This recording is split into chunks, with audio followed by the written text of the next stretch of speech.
Old model siya. Kasi meron na ngayong DJI 2. So, mag-unboxing lang tayo nito guys. Gusto ko lang i-share sa inyo. Okay? So, libre ko tong nakuha sa Best Buy.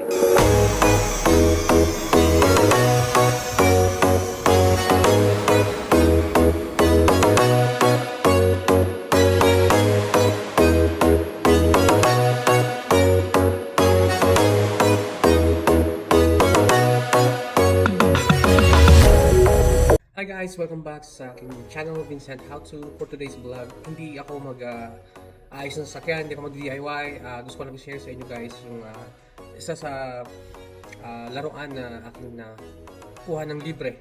Okay guys, so matagal ko nang gusto magkaroon ng ganito dahil nga maganda rin to sa pag-vlog. Mas maganda yung footage niya.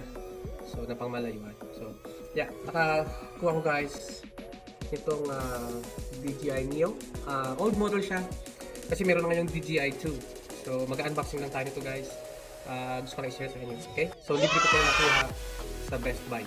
Kung paano ko ginawa dahil nagkaroon ako ng gift card last Boxing Day. So, kasi nang ginawa ko, nagpalit ako ng provider ng phone or provider ng plan. So from Rogers naglipat ako sa Telus. So dahil nga meron silang mga promo. So, meron $100 na free na gift card na binibigay kapag nagpalit ka ng plan. So, or kung lipat ka ng provider. So, yun ang reason guys, hindi ako kumukuha ng cellphone. Kasi, anytime you can change your provider as long as na meron magandang promo at magandang offer sila. Okay? So ito yun. So, dalawa yung nakuha kong gift card worth $100. So, $200 sa dalawang gift card. $185 lang ito. So, kaya, why not, right? Libre. So, i-unbox natin to. Mapakita ko sa inyo guys kung worth it pa bang bumili nito ngayong 2026. For me, it's worth it kasi I got this toy for free. Okay? So, yeah, mag-open na.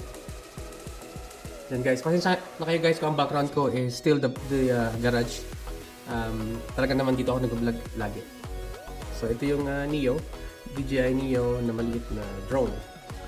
Ang nandito sa box, ang nakalagay yung drone na maliit, battery, then propeller guard, spare propeller, screwdriver, Type-C cable for charging, manual. Okay? So yun yung box niya. Yan. Tensya na kayo. Madumi kamay ko. Okay.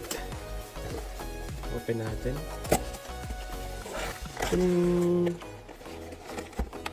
So, tingnan mo natin kung anong laman. So, ito yung this is the charger.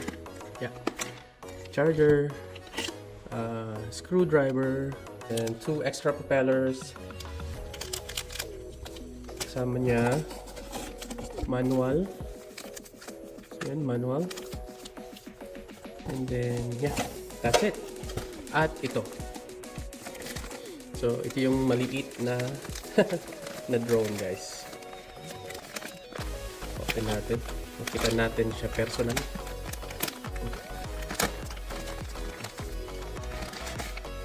Okay. So, yun. Yun guys. Ito yung ating drone. Maliit. Wala siyang hindi ako bumili ng complete set na merong remote. Ano lang po, yung mga preset na flight nandyan. Okay? More footages na magagawa nito sa mga vlog ko.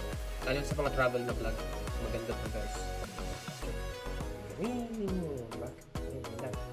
So ang sabi dito, need to charge. I-charge muna bago yung first flight. So, yun. Charge muna natin bago yung Pakita ko sa inyo kung paano yung unang flight niya. Okay? So, yeah. Tingnan natin, okay? I-charge ko lang muna.